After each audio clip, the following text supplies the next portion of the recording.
2 देखेंगे। Question number 2 में क्या कर रहा है कि फाइंड द डायरेक्शन कोसाइन। इसमें भी बच्चों एक है डायरेक्शन कोसाइन पूछ रहा है। तो डायरेक्शन कोसाइन जब भी पूछे तो हमारे दिमाग में छप गया कि आपको एक एंगल से लिखा जाता है और डायरेक्शन कोसाइन से लिखा जाता है। इसमें क्या दिया देखते हैं, of A line which makes equal angle. क्या बच्चों इक्वल एंगल कर रहा है विद द कोऑर्डिनेट एक्स।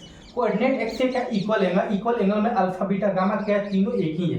क्या बच्चों जब तीनों एक ही है तो इसका मतलब ये हुआ कि देखिए यहाँ पर आप जानते हैं कि बच्चों कि आगे एंगल तो आपको इक्वल दिया है लेकिन आपको एंगल निकालना आपको जरूरत है। क्या जरूरत है, देखिए यहाँ पर कॉस आप जानते हैं कि कॉस अल्फा कॉस आपको बीटा अब प्लस इसमें कॉस आपको ये जो गामा होता है इक्वल टू कितना होता है बच्चों 1 होता है। लेकिन इसमें क्या गिवन आपको दिया है बच्चों, यहाँ पर आपको गिवन आपको दिया है कि अल्फा और बीटा और ये क्या होता है गामा इक्वल होता है। तीनों इसमें इक्वल है, इक्वल एंगल। तो यहाँ पर देखिए अल्फे की इक्वल हम कर देते हैं तो सब देखिए अल्फा स्क्वायर प्लस इसमें भी कॉस बीटा को अल्फा कर दे रहे हैं, alpha square plus cos alpha square equal to 1। हुआ कि नहीं हुआ? जब ये हुआ तो बच्चों इसमें देखिए तीनों एक ही है, 3 cos alpha square equal to 1 हुआ। यानी आपको हम देखेंगे कि ये cos equal to alpha square 1/3 हुआ कि नहीं हुआ?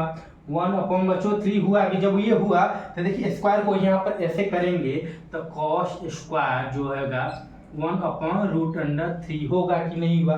जब ये देखिए 1/√3 होगा तो अल्फा इक्वल टू बच्चों ये जो होगा तो देखिए हम लोग यहाँ आप जानते हैं कि जब आपको कॉस अल्फा जब यहाँ पर आपको दे दिया तो इसका मतलब जब हम लोग ये हमको क्या लिखना डायरेक्शन कोसाइन पूछा। क्या बच्चों डायरेक्शन, लेकिन डायरेक्शन कोसाइन का मतलब डी सी पूछा है, डी सी यानी एल एम और एन पूछा, यही पूछ रहा है ना। जब ये पूछ रहा है तो इसका मतलब आप जानते हैं कि एल बराबर क्या होता है बच्चों, एल बराबर हम जानते हैं कि एल बराबर यहाँ कॉस अल्फा होता है कि नहीं? तो अल्फा 1/√3 हो जाएगा, 1/√3 हो जाएगा।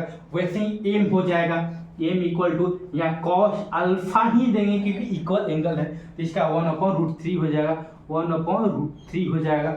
वैसे ही एम इक्वल टू बच्चों कितना होगा, एम इक्वल टू बोलिए वेरी गुड क्या होगा, हाँ कितना यहाँ पर यहाँ कॉस अल्फा 1/√3 यही तो हुआ। क्या बच्चों यही हुआ, यानी हम लोग यहाँ पर डी सी यहाँ पर ऐसे लिख देंगे कि 1/√3 और 1/√3 आंसर आपको डी सी निकल गया। यही आपको ऐसे ही निकल, आपको एंगल और क्या देखना है, एगो डी आर एस दोनों